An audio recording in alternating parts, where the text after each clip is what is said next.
বিসমিল্লাহির রহমানির রহিম।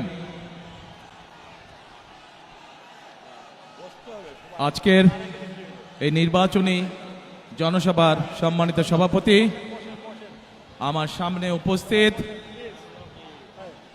চট্টগ্রামবাসী, মঞ্চে উপস্থিত নেতৃবৃন্দ, আমার প্রিয় সহকর্মীবৃন্দ, প্রিয় ভাই ও বোনেরা, আসসালামু আলাইকুম। আসসালামু আলাইকুম। অনরা কেন আছেন?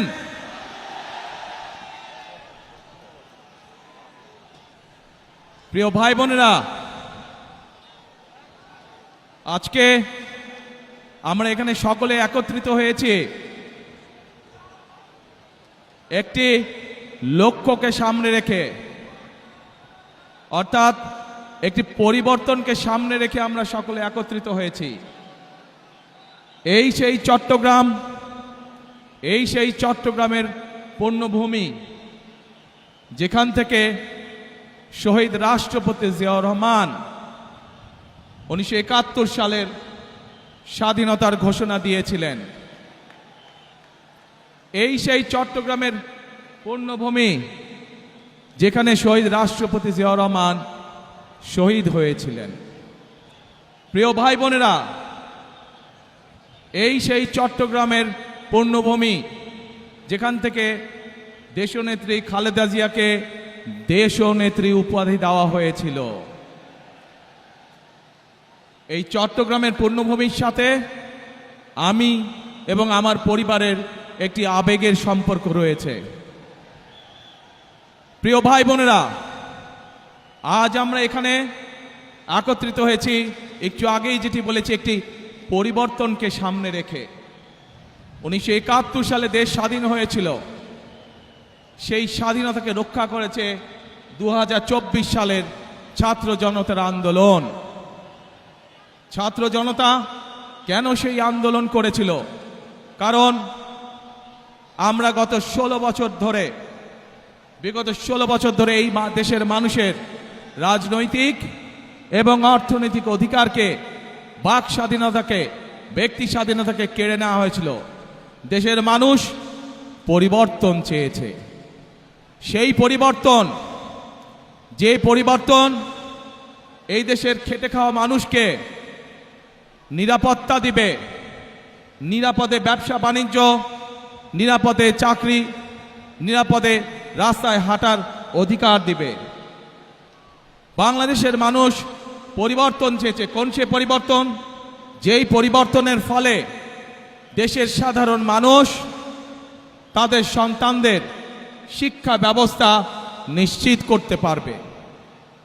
বাংলাদেশের মানুষ পরিবর্তন চেয়েছে। কোন সে পরিবর্তন? সেই পরিবর্তন হলো বাংলাদেশের মানুষ যেন তার এবং তার পরিবারের ন্যূনতম চিকিৎসা সুবিধা তারা পায়। প্রিয় ভাই বোনেরা, বাংলাদেশের মানুষ আরেকটি পরিবর্তন চেয়েছে, অর্থাৎ তার রাজনৈতিক অধিকার, যেটি তার কাছ থেকে কেড়ে নেওয়া হয়েছিল, সেই অধিকার যাতে বাংলাদেশের মানুষ প্রয়োগ করতে পারে। সেই অধিকার, যে অধিকার তার কাছ থেকে কেড়ে নেওয়া হয়েছিল, কথা বলার অধিকার, সেই অধিকার মানুষ আবার পুনঃপ্রতিষ্ঠিত করেছে। 2024 সালের 5ই আগস্ট বাংলাদেশের মানুষ পরিস্থিতির পরিবর্তন করে আগামী দিনে বাংলাদেশে এই পরিবর্তনগুলো চায়। এখন প্রিয় ভাই বোনেরা, আজ এই নির্বাচনী জনসভায় দাঁড়িয়ে একটি রাজনৈতিক দল হিসাবে আমরা আমাদের প্রতিদ্বন্দ্বী দল যারাই হোক না কেন, আমরা তাদের সম্পর্কে আপনাদেরকে হয়তো অনেক কথা বলতে পারি, তাদের হয়তো অনেক দোষ ত্রুটি তুলে ধরতে পারি, কিন্তু তাতে কি জনগণের কোনো উপকার হবে? কি ভাই, আমরা যদি সমালোচনা করার স্বার্থেই যদি সমালোচনা করে, দেশের সাধারণ মানুষের কি তাতে কোনো উপকার হবে? উপকার হবে না। আমরা যদি শুধু সমালোচনা করার অর্থে শুধু সমালোচনাই করি, দেশের মানুষের পেট ভরবে? পেট ভরবে না। প্রিয় ভাই বোনেরা, বিএনপি একমাত্র রাজনৈতিক দল যারা যতবার সরকারে ছিল এই দেশের মানুষের ভাগ্যের পরিবর্তনের জন্য কাজ করেছে তারা। এবং সেই জন্যই আমি 17 বছর পর যেদিন দেশের মাটিতে পা রেখেছিলাম সেদিন আমি সমগ্র বাংলাদেশের মানুষের কাছে একটি কথা বলেছিলাম যে উই হ্যাভ এ প্ল্যান, অর্থাৎ আমাদের একটি পরিকল্পনা আছে দেশের মানুষকে ঘিরে, দেশকে ঘিরে। বাংলাদেশে এই মুহূর্তে জনসংখ্যার অর্ধেক জনসংখ্যা হচ্ছে তরুণ বা যুবক সমাজের সদস্য। এই কোটি কোটি তরুণ যুবক সমাজের সদস্য তারা চায় কর্ম, তারা চায় কাজ, তারা চায় কর্মসংস্থান। এই যে চট্টগ্রাম বাংলাদেশের ব্যবসা বাণিজ্যের প্রাণকেন্দ্র, সেই চট্টগ্রামের মানুষ সহ সারা বাংলাদেশের মানুষ চায় একটি নিরাপদ পরিবেশ, যেই নিরাপদ পরিবেশে তারা ব্যবসা বাণিজ্য করতে পারবে, বাণিজ্যিক সুবিধা তারা চায়। এই চট্টগ্রামের মানুষ সারা বাংলাদেশের মানুষের মতন চায় যে তাদের সন্তানরা যাতে লেখাপড়া করতে পারে, সেই পরিবেশ তৈরি তারা চায়। এবং সেই জন্যই আমরা বলেছি আপনাদের রায় 12 তারিখে ইনশাল্লাহ আমরা সরকার গঠনে সক্ষম হলে আমরা আমাদের প্রাইমারি শিক্ষা ব্যবস্থা সহ বিভিন্ন শিক্ষার স্তরে স্তরে আমরা পরিবর্তন আনতে চাই, যেখানে আমরা শিক্ষা ব্যবস্থাকে এমন করে গড়ে তুলতে চাই যেখানে আমাদের তরুণ যুবক সদস্যরা, তরুণ সমাজের সদস্যরা শুধু সার্টিফিকেট শিক্ষা ব্যবস্থাই পাবে না, একই সাথে তাদের শিক্ষা ব্যবস্থা এমন হবে যাতে শিক্ষা জীবন শেষে তারা কর্মসংস্থানের ব্যবস্থা সহজেই করে নিতে পারে। এবং সেজন্যই আমরা বলেছি যে আমরা হয়তো আপনাদেরকে বলতে পারি অমুক জায়গায় এত বেডের হসপিটাল করব, তমুক জায়গায় এত বেডের হসপিটাল করব, কিন্তু আমরা তা বলতে চাই না আপনাদেরকে। বরং আমরা চাই গ্রামের মানুষের কাছে, গ্রামের নারীদের কাছে, গ্রামের শিশুদের কাছে স্বাস্থ্য সেবা তাদের ঘরে ঘরে পৌঁছে দিতে। এবং সেজন্যই আমরা 1 লক্ষ হেলথ কেয়ারার নিযুক্ত করার পরিকল্পনা গ্রহণ করেছি, যাতে করে মা বোনেরা এবং শিশুরা ঘরে বসে কম বেশি চিকিৎসা সুবিধা পেতে পারে। প্রিয় ভাই বোনেরা, বাংলাদেশের জনসংখ্যার অর্ধেক নারী, এত বিপুল সংখ্যক যেই জনসংখ্যার অর্ধেক নারী, সেই নারীদেরকে আমরা কর্মহীন রেখে আমরা কোনোভাবেই আমাদের এই বাংলাদেশকে আমাদের প্রত্যাশিত লক্ষ্যে নিয়ে যেতে পারবো না। এবং সেই জন্যই এই নারীদেরকে দেশনেত্রী খালেদা জিয়া যখন দেশ পরিচালনার দায়িত্বে ছিলেন তখন আপনারা দেখেছেন উনি স্কুল থেকে শুরু করে ইন্টারমিডিয়েট পর্যন্ত মেয়েদের শিক্ষা ব্যবস্থা ফ্রি করে দেওয়ার ব্যবস্থা করেছিলেন। এটি ধারণা আছে আপনাদের যে আমরা সেই নারীদেরকে সেই শিক্ষা ব্যবস্থার ফলে, ফ্রি শিক্ষা ব্যবস্থার ফলে নারীদের একটি বৃহৎ অংশ আজ শিক্ষিত হয়েছে, কিন্তু সেই নারীদেরকে আমরা স্বাবলম্বী করে, অর্থনৈতিকভাবে স্বাবলম্বী করে গড়ে তুলতে চাই। এবং সেই জন্যই আমরা বলেছি আপনাদের ভোটে ইনশাল্লাহ আগামী 12 তারিখে বিএনপি সরকার গঠনে সক্ষম হলে আমরা বাংলাদেশের প্রত্যন্ত অঞ্চলে গ্রামগঞ্জ সহ সকল পরিবারের নারীদের কাছে আমরা ফ্যামিলি কার্ড পৌঁছে দিতে চাই। প্রিয় ভাই বোনেরা, বাংলাদেশের মূল প্রাণ শক্তি হচ্ছে কৃষক। এই কৃষক যদি ভালো থাকে তাহলে বাংলাদেশ ভালো থাকবে। এই বিপুল জনগোষ্ঠীর খাদ্যদ্রব্যের যে ঊর্ধ্বগতি, পণ্যমূল্যের যে ঊর্ধ্বগতি, এই ঊর্ধ্বগতি যদি রোধ করতে হয় তাহলে আমাদেরকে কৃষির উৎপাদন বাড়াতে হবে। এবং কৃষির উৎপাদন বাড়াতে হলে আমাদেরকে কৃষক ভাইদের পাশে, কৃষানী বোনদের পাশে আমাদেরকে দাঁড়াতে হবে। এবং সেই জন্যই আমরা বলেছি আপনাদের ভোটে ইনশাল্লাহ আগামী 12 তারিখে বিএনপি সরকার গঠনে সক্ষম হলে আমরা ধীরে ধীরে বাংলাদেশের সকল কৃষকের কাছে কৃষক কার্ড নামে একটি কার্ড পৌঁছে দিতে চাই, যে কার্ডের মাধ্যমে কৃষক এবং কৃষানী ভাই বোনেরা তারা ঋণ সুবিধা সহ বিভিন্ন সুবিধা তারা পাবে, যাতে করে আস্তে আস্তে তারা অর্থনৈতিকভাবে স্বাবলম্বী হয়ে উঠতে পারে। প্রিয় ভাই বোনেরা, আজ এই চট্টগ্রাম সহ সারা বাংলাদেশের একটি বড় সমস্যা, সেটি হচ্ছে জলাবদ্ধতা। এই চট্টগ্রাম শহর, চট্টগ্রাম জেলার বিভিন্ন উপজেলা সহ সারা বাংলাদেশে খাল বিল নদী নালাগুলো বন্ধ হয়ে গিয়েছে। আমরা আপনাদের ভোটের মাধ্যমে 12 তারিখে ইনশাল্লাহ বিএনপি সরকার গঠনে সক্ষম হলে আমরা সমগ্র বাংলাদেশে খাল কাটা কর্মসূচি চালু করতে চাই। আপনারা কি খাল কাটবেন আমাদের সাথে? কারা কারা খাল কাটবেন হাত তুলেন তো দেখে, কারা কারা? ইনশাল্লাহ আমরা সকলে দুহাতে কোদাল দিয়ে খাল খনন শুরু করব, খাল খনন কর্মসূচি, যাতে করে এই দেশ থেকে জলাবদ্ধতা, বন্যা সমস্যা সবকিছু আমরা দূর করতে পারি।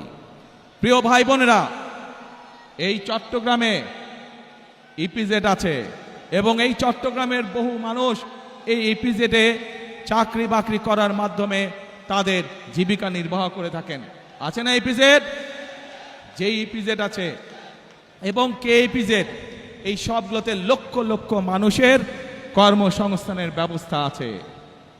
প্রিয় ভাই বোনেরা, এই কে ইপিজেড এবং বাকি যে ইপিজেডগুলো আছে, এই সবগুলো আপনাদের নিশ্চয়ই ধারণা আছে কোন সময় হয়েছিল? বিএনপি সরকারের সময়, শহীদ রাষ্ট্রপতি জিয়াউর রহমান এবং দেশনেত্রী খালেদা জিয়ার সময় হয়েছিল। ইনশাআল্লাহ 12 তারিখের নির্বাচনে আপনাদের রায়ে ইনশাআল্লাহ বিএনপি সরকারের গঠনে সক্ষম হলে পরে আমরা এই ইপিজেডের সংখ্যা বৃদ্ধি করব।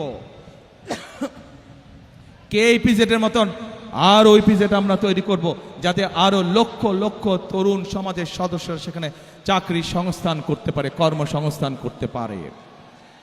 প্রিয় ভাই বোনেরা, এই অঞ্চলের মানুষের একটি বড় দাবি আছে, যেই দাবিটির ব্যাপারে বিগত বিএনপি সরকার উদ্যোগ গ্রহণ করেছিল কিন্তু সম্পূর্ণ করে যেতে পারেনি। দেশনেত্রী খালেদা জিয়া উদ্যোগ গ্রহণ করেছিলেন কিন্তু সময়ের অভাবে সম্পূর্ণ করে যেতে পারেনি। আমরা দেখেছি বিগত 15 বছর এই ব্যাপারে কোনো উদ্যোগ কেউ গ্রহণ করেনি।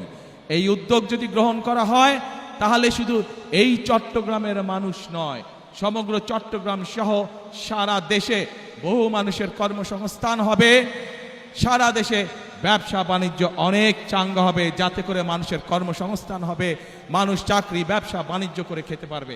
কি সেটি? বাণিজ্যিক রাজধানী। ইনশাআল্লাহ বিএনপি আগামী 12 তারিখে নির্বাচনে আপনাদের সমর্থনে বিএনপি সরকার গঠনে সক্ষম হলে খালেদা জিয়ার সেই উদ্যোগ যত দ্রুত সম্ভব আগামী বিএনপি সরকার সেটিকে বাস্তবায়ন করবে, যাতে করে এই এলাকার মানুষ ব্যাংকিং সুবিধা সহ সকল কিছু এখানে বসেই কাজ সেরে নিতে পারে। প্রিয় ভাই বোনেরা, এক মিনিট দাঁড়াও, কথা শুনো, আগে কথা শুনো ভাই, কথা শুনো। প্রিয় ভাই বোনেরা, আমি যে এই সংক্ষিপ্তভাবে আপনাদের সামনে পরিকল্পনার কথাগুলো তুলে ধরেছি, আপনারা কি কম বেশি সবাই শুনতে পেরেছেন, বুঝতে পেরেছেন? কি ভাই, ওই যে রাস্তার মধ্যে মানুষ আছে আপনারা শুনতে পেয়েছেন? আচ্ছা, পেছনে যে মানুষ আছেন শুনতে পেয়েছেন? এখন এই আপনাদের কি মনে হয় যে আমরা যদি এই পরিকল্পনাগুলো গ্রহণ করতে পারি তাহলে দেশের মানুষ যেই পরিবর্তন আশা করেছিল ধীরে ধীরে আমরা সেই ভালো পরিবর্তনের দিকে এগিয়ে যাব? আপনারা কি সেইটা মনে করেন? ইনশাআল্লাহ। প্রিয় ভাই বোনেরা, যদি তাই হয়ে থাকে তাহলে বিএনপি সরকার ইনশাআল্লাহ আপনাদের কাছে যেই প্রতিশ্রুতিগুলি দিয়েছে, বিএনপি যেই প্রতিশ্রুতিগুলি দিয়েছে সেগুলো ইনশাআল্লাহ বিএনপি সরকারে গেলে ধীরে ধীরে আমরা বাস্তবায়ন করব। কিন্তু তার আগে আপনাদের একটি দায়িত্ব আছে প্রিয় ভাই বোনেরা। আপনারা যদি মনে করেন যেই উদ্যোগগুলো আমরা গ্রহণ করেছি, এই প্রতিশ্রুতিগুলো বা যেই পরিকল্পনাগুলো আপনাদের সামনে আমরা তুলে ধরেছি, এই পরিকল্পনাগুলো বাস্তবায়ন করতে হয়, তাহলে অবশ্যই বিএনপিকে সরকার গঠন করতে হবে। আপনারা যদি বিএনপির পাশে থাকেন, আপনারা যদি বিএনপিকে সমর্থন দেন, 12 তারিখের নির্বাচনে আপনারা যদি বিএনপিকে ধানের শীষে জয়যুক্ত করেন, তাহলেই একমাত্র আমরা এই পরিবর্তনগুলো করতে পারবো। আপনারা কি আছেন আমাদের সাথে? আলহামদুলিল্লাহ, আলহামদুলিল্লাহ। কি ভাই, রাস্তার উপরে মানুষগুলো আছেন আমাদের সাথে? আলহামদুলিল্লাহ। ওই তো পাহাড়ের উপরে, হ্যাঁ ওই যে পাহাড়ের উপরে হাতের বাম দিকে, আলহামদুলিল্লাহ। এখন প্রিয় ভাই বোনেরা, যত পরিকল্পনা বলেছি আমি আপনাদের সামনে সংক্ষেপে, এই পরিকল্পনাগুলো যদি বাস্তবায়ন করতে হয় আমাদেরকে অবশ্যই দুটো বিষয় নজর দিতে হবে। একটু শুনেন, যারা স্লোগান দিচ্ছেন একটু শুনেন, দলের নেতাকর্মী যারা স্লোগান দিচ্ছেন দয়া করে আমার কথাটা শুনেন। আমরা যত পরিকল্পনাই গ্রহণ করি না কেন, এই পরিকল্পনাগুলো বাস্তবায়ন করতে হলে অবশ্যই আমাদেরকে দুটো বিষয় খুব কড়াকড়িভাবে নজর দিতে হবে। কারণ এই দুটো বিষয় বাংলাদেশের জনগণকে তাদের প্রাপ্য অধিকার থেকে বিগত দিনগুলোতে বঞ্চিত করেছে। এবং অতীতে বিএনপি যতবার দেশ পরিচালনা করেছে, বিএনপি প্রমাণ করে দেখিয়েছে যে এই দুটো বিষয় একমাত্র বিএনপি সফলভাবে করতে পারে কাজ। কি সেই বিষয় দুটো? সেই বিষয় দুটো হচ্ছে, এক, মানুষের নিরাপত্তা, যাতে করে মানুষ নিরাপদে চলাফেরা করতে পারে, ব্যবসা বাণিজ্য চাকরি বাকরি সব করতে পারে। প্রিয় ভাই বোনেরা, বিগত সময় যখন বিএনপি ক্ষমতায় ছিল, দেশনেত্রী খালেদা জিয়া যখন দেশ পরিচালনা করেছেন, আপনারা দেখেছেন যেই হোক না কেন, এমনকি আমাদের দলের অনেক লোক যারা কোনো অনৈতিক কাজে নিজেকে জড়িত করেছে, আমরা তাদেরকেও ছাড় দেইনি। আজ এই দেশের জনগণ, এই দেশের মানুষ যদি বিএনপির পাশে থাকে, ইনশাআল্লাহ আগামী দিনে আমরা একইভাবে কঠোর হস্তে দেশের আইন শৃঙ্খলাকে নিয়ন্ত্রণ করব, যাতে দেশের সাধারণ মানুষ, খেটে খাওয়া মানুষ যাতে করে নির্বিঘ্নে জীবিকা নির্বাহ করতে পারে। প্রিয় ভাই বোনেরা, আমরা যতই পরিকল্পনা গ্রহণ করি, আরেকটি বিষয় আছে, যদি সেই বিষয়টিকে আমরা নিয়ন্ত্রণ না করি তাহলে আমাদের কোনো পরিকল্পনা সফল হবে না। কি সেটি? সেই বিষয়টাও বিএনপি অতীতে প্রমাণ করেছে একমাত্র বিএনপির পক্ষেই সম্ভব সেই বিষয়টিকে নিয়ন্ত্রণ করা, এবং সেটি হলো দুর্নীতি। যে কোনো মূল্যে আগামী বিএনপি সরকার দুর্নীতির টুটি চেপে ধরবে। এই দুটি হচ্ছে আমাদের কমিটমেন্ট এই দেশের মানুষের কাছে। কারণ বিএনপি সরকার অতীতেও প্রমাণ করেছে, 96 সাল থেকে 2001 সাল পর্যন্ত যেই সরকার ছিল, তারা দুর্নীতিতে দেশকে নিচের দিকে নিয়ে গেছিল। 2001 সালে যখন দেশনেত্রী খালেদা জিয়া আপনাদের রায়ে দেশের দায়িত্ব পান, তখন ধীরে ধীরে ধীরে দেশনেত্রী খালেদা জিয়া দুর্নীতির করাল গ্রাস থেকে দেশকে বের করে নিয়ে এসেছেন। কাজেই প্রমাণ হয়েছে, দেশের আইন শৃঙ্খলাই হোক, আইন সবার জন্য সমান। অপরাধীর পরিচয় কোনো দল দিয়ে নয়, অপরাধীর পরিচয় সে আইনের দৃষ্টিতে অপরাধী, এবং অপরাধী যেই হোক তার বিরুদ্ধে দেশের আইন অনুযায়ী ব্যবস্থা হবে।